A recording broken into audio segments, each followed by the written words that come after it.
Dear Patriots, before the news starts, please subscribe to our patriotic channel by clicking the subscribe button. Give us a thumbs up to this video. Don't forget to leave your opinion below in the comments section. Share the news on Facebook and Twitter so you friends see it. Thank you. CNN's Jim Acosta reveals which Republican he wants to be Time's Person of the Year.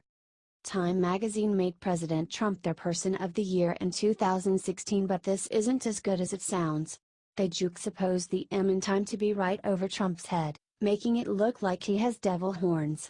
In captions it said President of the Divided States of America. According to President Trump, the magazine contacted him, telling him he would be Person of the Year again in 2017. Time magazine called to say that I was probably going to be named Person of the Year, like last year, but I would have to agree to an interview and a major photo shoot. I said probably is no good and took a pass. Thanks anyway. Tweeted President Trump. Time magazine denied President Trump's claim. The president is incorrect about how we choose Person of the Year. Time does not comment on our choice until publication, which is December 6, they tweeted. CNN's Jim Acosta has his own ideas who should be named Person of the Year. Surprisingly, he chose a Republican, Robert Mueller. Trump was Person of the Year last year, Rebecca. So isn't once enough? You know, and also, I mean, let somebody else have a chance. Maybe it's Robert Mueller's turn, potentially, said Acosta. Maybe it will be Mueller this year. I think that would get under the president's skin, even more than not being Person of the Year himself. But you're right, he has been Person of the Year. He's been featured on Person of the Year magazine editions before. So yeah, maybe somebody else's turn, responded CNN reporter Rebecca Berg. It's a shame that all CNN cares about is getting under the president's skin.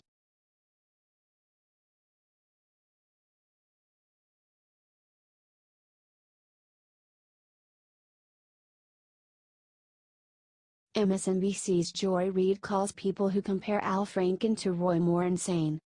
For a long time, liberals tried to attack conservatives for being sexual predators. They attacked Fox News while ignoring their own scandals. However, they have so many sexual assault scandals that has become impossible for them. However, they have desperately clung on to that attack. The Washington Post wrote an article about why it is okay to believe Roy Moore's victims and not Bill Clinton's. They tried arguing that because Democrats are pro-women it is more forgivable when a Democrat assaults a woman. We have also seen the media try to discredit the case against Al Franken while attacking Roy Moore. Just hear what MSNBC's Reid has to say. There is absolutely no symmetry between what Al Franken, but Al Franken is not being accused of being a child molester, and I think that's part of the problem. I think the conflation, the whataboutism among Republicans who try to put Roy Moore and Al Franken in the same sentence is part of the reason that the Republican Party has no credibility here, said Reid. There is literally, they don't belong in the same sentence. They don't belong in the same sentence at all. They're not the same in any character, at all, said Reid. A guest pointed out that people view them as the same. Well, then people are insane, responded Reid. By the way, the idea that Al Franken should be, that there is any symmetry whatsoever, these guys are going to serve with Roy Moore if he wins and say absolutely nothing and vote with him, it is absolutely absurd, not even close to being the same, she said.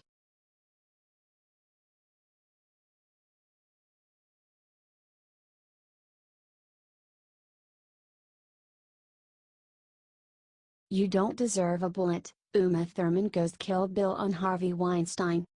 While everyone else celebrated Thanksgiving with their families, Thurman, star of Quentin Tarantino's classic film Kill Bill, went on an epic rant against one of Hollywood's biggest sexual predator rapists, Harvey Weinstein.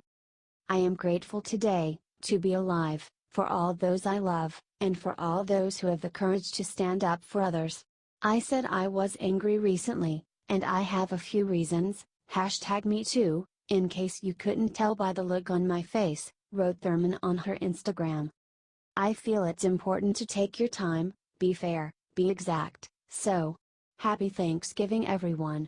Except you Harvey, and all your wicked conspirators. I'm glad it's going slowly. You don't deserve a bullet. Stay tuned, writes Uma Thurman. In an interview earlier this month, Thurman revealed she had a lot to say about Weinstein, but she was waiting until she could get her emotions under control. I don't have a tidy soundbite for you, because I have learned I am not a child, and I have learned that when I've spoken in anger I usually regret the way I express myself, said Thurman. So I've been waiting to feel less angry, and when I am ready, I will say what I have to say, she said.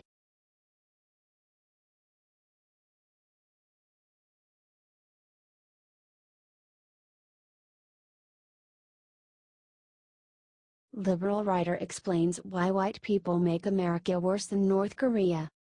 Kate Morgan, a liberal writer and filmmaker, has almost 50,000 followers on Twitter.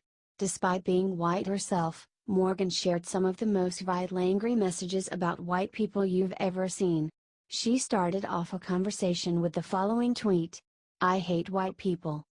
Apparently some people insulted her appearance as a result of this tweet, so she responded with again, in typical misogynist fashion, "Because I critique white society, you have decided to put my attractiveness into question, when quite frankly, I only ever play it up as a secondary trait because I don't want to bone racists or lunkheads," she tweeted. "I hate white people" is not a critique. It is a broad sweeping incendiary statement, essentially hate speech, and ignorant in its conclusion that white culture is uniform, responded one user. Even though she used the word white several times, she wrote this tweet: "I disagree. I hate white culture, and I am not a fan of people who use the label white. It's a completely fabricated racial distinction meant for segregation and discrimination in the Americas. If you use it with pride, I'm not a fan." She tweeted back: "Did you not just use the term white in your initial claim to hate white people? Look, I can do this all day. Just admit you're racist and let's go back to pretending it's not North Korea racking up the most human rights violations on this earth," responded the user. "North Korea is terrible, but so is the US actually. Let's not pretend we're so much better," tweeted Morgan.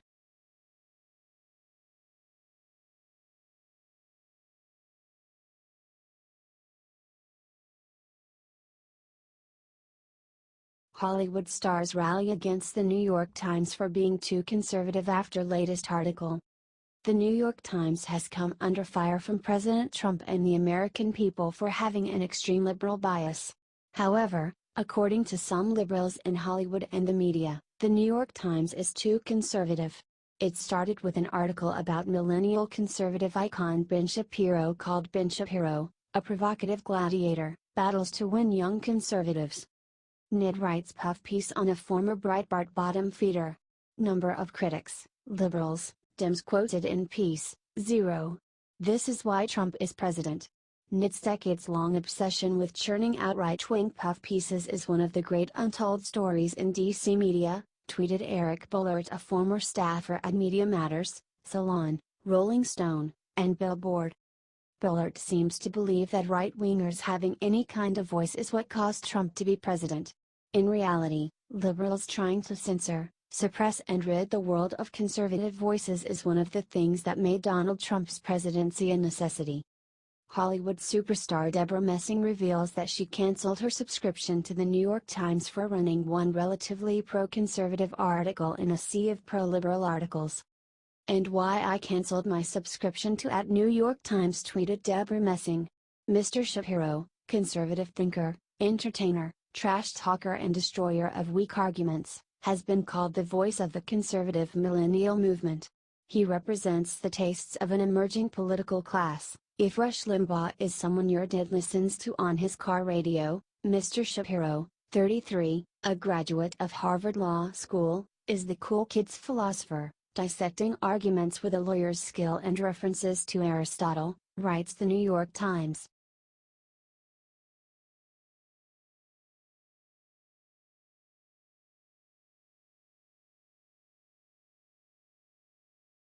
Can you spot the difference between how Elizabeth Warren talks about Al Franken and Roy Moore? Democrats like to pretend that sexual assault accusations are not a partisan issue. But just see the difference in the way Elizabeth Warren talks about Democratic Senator Al Franken and Republican Roy Moore. Al Franken, a comedian I've long admired and a politician I've recently admired, has been caught up in two accusations, one of which he's acknowledged and apologized for. People are calling for Al Franken to step down. Do you think he should? Stephen Colbert asked Elizabeth Warren. So, look, I was just enormously disappointed about this. I knew Senator Franken long before he was Senator Franken and his wife Franny. These allegations are serious, and women have a right to be heard and listened to on this, said Warren. But here's where I see this whole thing going right now. We're going to watch this play out with famous men. It's happened in lots of places, lots of them are talked about, and this is a moment in America, as I see it, and the question is whether this is a moment that's a big flash and then nothing really changes, nobody feels like they have to answer, or is this a moment when there's real change? Said Warren. Then she turned her attention to Moore. Quickly, it's a big question. If Roy Moore wins, should the Senate expel him? Asked Colbert. We're still pre-election. I think we have a really good candidate on the Democratic side and the people of Alabama need to get out there and I hope they support that Democratic candidate, said Warren. Maybe this is partisan for her after all.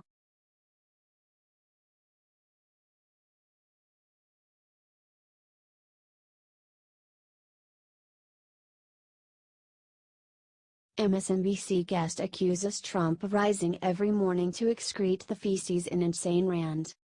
MSNBC is known for being over the top about President Trump, but even they should feel embarrassed about letting this man spout off on national television.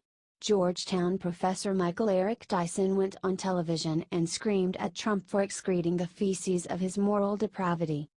It started with a conservation on a tweet President Trump made a month ago about Ed Gillespie. Ed Gillespie will turn the really bad Virginia economy #s around, and fast. Strong on crime, he might even save our great statues, heritage. Tweeted President Trump. The reality is that it's a pretext and a context for bigotry here. This is a president who rises every morning to excrete the moral, to excrete the feces of his moral depravity into a nation into, that he's turned into his psychic commode, said Dyson on national television. Here's a guy who doesn't understand the difference between right and wrong fundamentally, and who doesn't care. So for him, race trumps everything. And in this case, sending these dog whistles out there, suggesting that the statues are part of our heritage, and it's a false argument, he said. When people say, these statues are part of our heritage.